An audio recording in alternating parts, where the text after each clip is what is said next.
Welcome to a new series of everything I touch in my bathroom I have to talk about and tell you if it's good or if it's not good, because there is a lot of products in here. Let's talk about some stuff. Okay, this is my makeup bag. I'm just gonna reach in and grab something.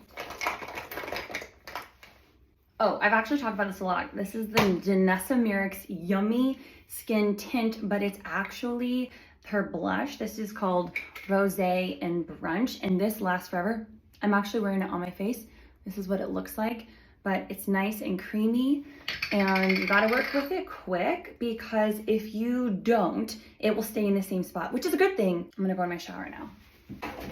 What is it?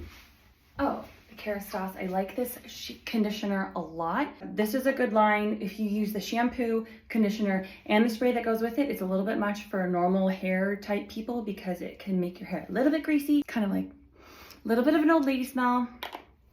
But we like that, it's nostalgic. Okay, we're gonna do another one.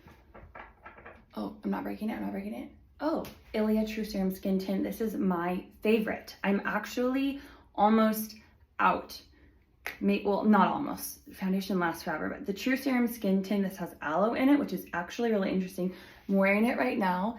It's like a your skin, but better type of foundation. For people who don't like foundation, I'm shade Mallorca. SF 1.5. This is good. Okay, that's all I'm going to do right now. If you liked that or if you thought it was super weird, tell me never to do it again, or we can keep going. Thank you for joining me for the first episode.